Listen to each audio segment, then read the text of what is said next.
Marcus Aurelius once said, "Don't pay attention to other people's minds. Look straight ahead where nature is leading you, through the things that happen to you through your own actions."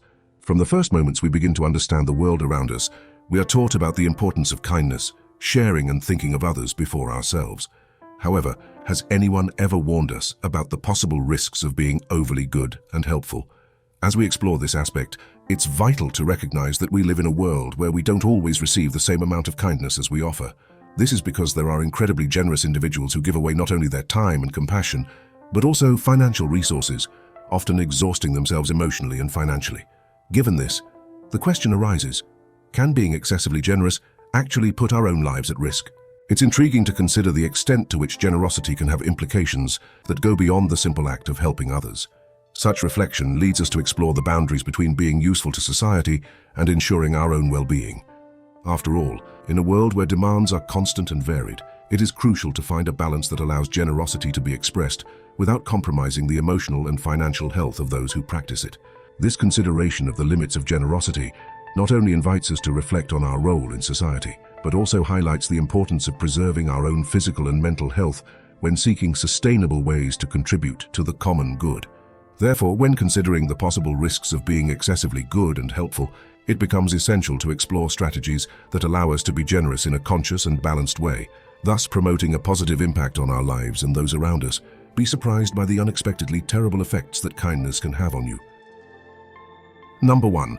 People just want you to give them something. According to the Stoics, it's important to remember that true courage comes from acting in a good and sensible way, and not just following what others expect. Practicing moderation and giving in a balanced way helps you to have control over your own actions and avoid falling into habits that damage your emotional happiness. They say all the time that people are creatures of habit, which means they like to get used to a routine, a way of life and things that happen around them. This is called the comfort zone. If you get used to giving all the time, the people who receive your generosity will expect you to always be there to give. This makes them feel comfortable not doing much because they know you're there to help. By dedicating yourself excessively to others, you can lose sight of your own value, as a lack of self-worth makes it difficult for others to recognize you too. Expecting those you help to show empathy can create a damaging pattern, turning you into a personal Robin Hood, constantly prioritizing others over yourself. However, this approach can negatively impact not only your well-being, but also the healthy dynamics of personal relationships. To build balanced relationships, it's crucial to set boundaries and ensure that self-care is a priority. This doesn't mean abandoning generosity, but rather finding a balance that allows you to express empathy in a sustainable way. Number 2. You will arouse suspicion. Stoicism teaches us to act in a good way, even if others think otherwise. By focusing on living according to what we believe, we build a true reputation that is not easily shaken by unfounded suspicions. Living in a world where kindness is not always understood can be challenging. If you are a generous person, you may encounter suspicion and questions about your intentions. Understanding that not everyone shares the same perspective is crucial. Some people adopt a cautious stance, often based on past experiences. However, it is essential to remember that each person is unique, and their actions must be assessed individually. Even in the face of suspicion, persevering and showing kindness can challenge prejudices, build trust over time, and inspire positive changes in the perceptions of those around you. Persistence in acting kindly offers an opportunity to clarify intentions, dispel misunderstandings, and gradually pave the way for deeper understanding.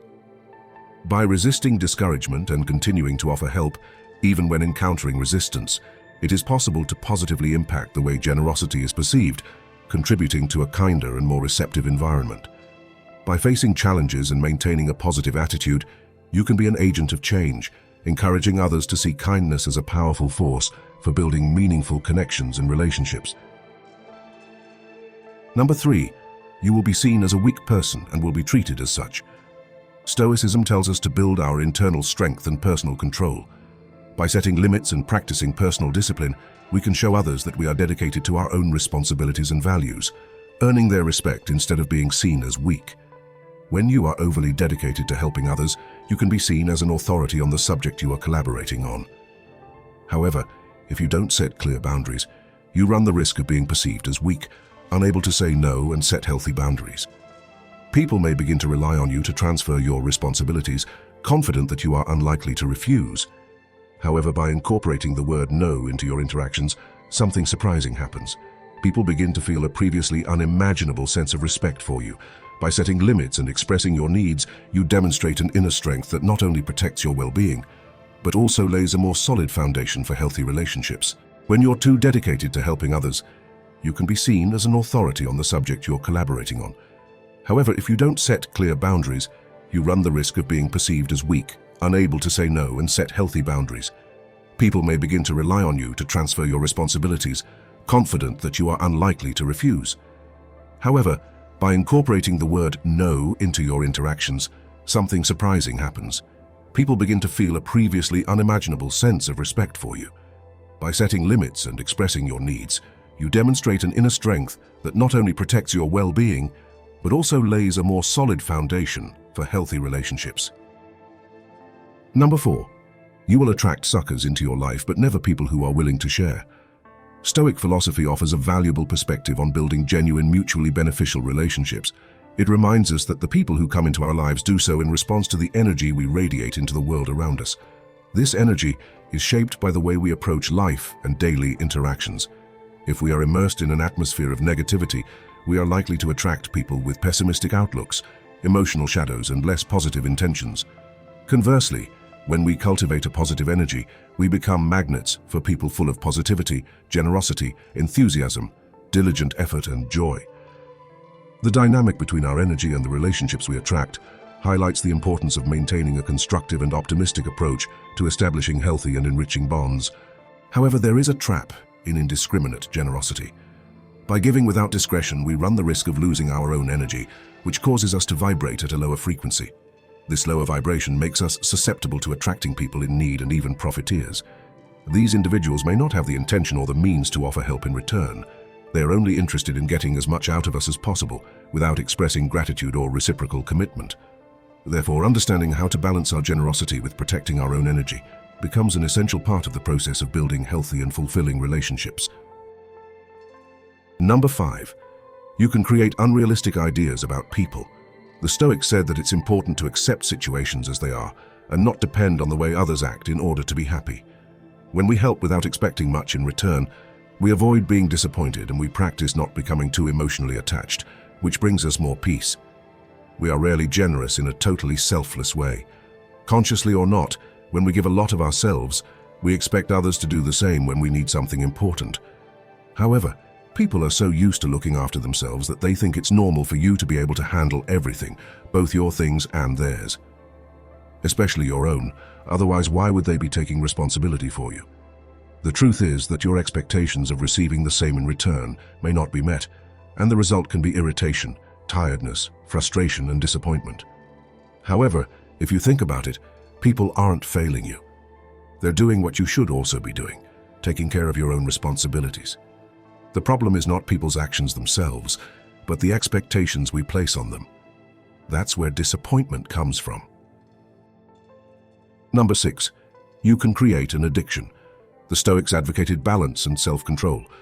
Maintaining discipline while being generous helps us avoid harmful habits and allows us to have a healthy relationship with our actions and choices. When lack of control becomes part of our daily lives, our needs increase, becoming a breeding ground for addictions. It's possible that someone close to you will notice that you're overdoing it, whether it's drinking, eating, or even gambling. It's essential to be attentive to what someone who genuinely cares about you has to say, even if their initial reaction is to get angry and deny the existence of any problem. This response is common in individuals who are so immersed in their own issues that they may not notice the presence of difficulties. It's important to understand that sometimes the outside perspective offers a clearer view of the bigger picture. Those who truly care about you want your well-being, and so it's valuable to take the observations they share seriously. Even if initial resistance arises, reflecting on the concerns raised can be an essential step in recognizing and addressing present challenges. By taking on board the words of those who love you, you not only avoid potential further falls, but also open yourself up to the ongoing support and encouragement needed to move forward. Ultimately, accepting the help offered by those who have your best interests at heart is a significant step on the journey towards a fuller, healthier life. And many people have already seen that this really is possible. I left a video that shows how people can get rid of chronic problems like anxiety and depression these days. It has already helped many people who watch the videos on the channel. Take a look, because I know this video can help you. It's in the first comment. Click and see how to shield your mind like the Stoics and live a full and healthy life. Number 7. You'll be in demand when people want something. Stoicism highlights the importance of valuing wisdom and discernment in our daily actions. When we apply these principles, when choosing who to help, we cultivate self-control and objectivity, allowing us to distinguish between sincere people and those who might try to take advantage of our generosity. This means directing our energies towards situations that truly bring mutual benefits, avoiding wasting effort in contexts that don't contribute to the well-being of both parties. Surprisingly, there are times when those who used to be good friends start excluding you from fun activities, only showing up when they need something. A closer look reveals that perhaps this isn't so surprising, since working relationships don't usually extend to invitations for relaxed moments, such as a coffee or a beer after work. However, the logic behind these dynamics does not always reflect fairness. It's therefore crucial to learn strategies that help you avoid being used, which we'll share later so that you can deal more effectively with these situations. You can identify these people when you need something and ask them, but they will give you any excuse they can to not help. Number 8. Your priorities will be completely ignored.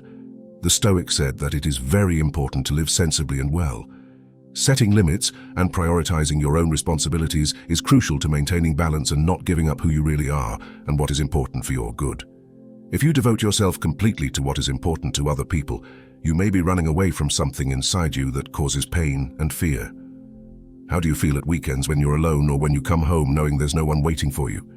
If the reason for all this is the desire to run away from yourself, it will be difficult to deal with. At some point, you'll have to face up to who you really are, and in the meantime, your sadness will increase because you're putting aside your own things to do what others want. Taking care of yourself is an essential part of feeling good and facing your daily responsibilities with energy and joy. Before reaching out to help others, it's essential to ensure that you yourself are satisfied, well looked after, and happy. Imagine yourself as a battery. If it's fully charged, you'll have much more energy to help others. So taking the time to do things that make you happy and relaxed is like recharging your own battery before helping others. It's like offering someone a chocolate only after you've tasted a piece, making sure you enjoy the sweet moment before you share it. Similarly, before offering to help a friend clean the house, make sure your home is sparkling and tidy. It can be useful to compare this to watching a good movie with a glass of juice. By taking care of your own comfort first, you'll be better prepared to enjoy pleasant moments and then offer to help others. So always remember that your well-being deserves priority, and by taking care of yourself, you become able to contribute more meaningfully to the well-being of the world around you. Now let's take a look at the techniques for stopping people from using you.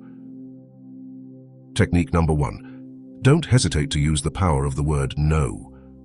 Following the valuable advice of the Stoics, it is essential to understand that your time and energy are precious resources and should be managed in a conscious and balanced way. The ability to say no in situations of overload or when the request is not fair is a way of exercising control over yourself, prioritizing your well-being. Although the word no is often associated with negativity and unfavorable thoughts, it's normal to feel some difficulty in expressing it. However, it is vital to recognize that by not developing this skill, we can allow negativity to take hold in our lives. When we are faced with requests that go beyond our capabilities, practicing using the word no in front of the mirror can be a useful strategy. This exercise helps us internalize the importance of preserving our freedom and avoiding unnecessary risks, promoting a healthy balance in our interactions and commitments.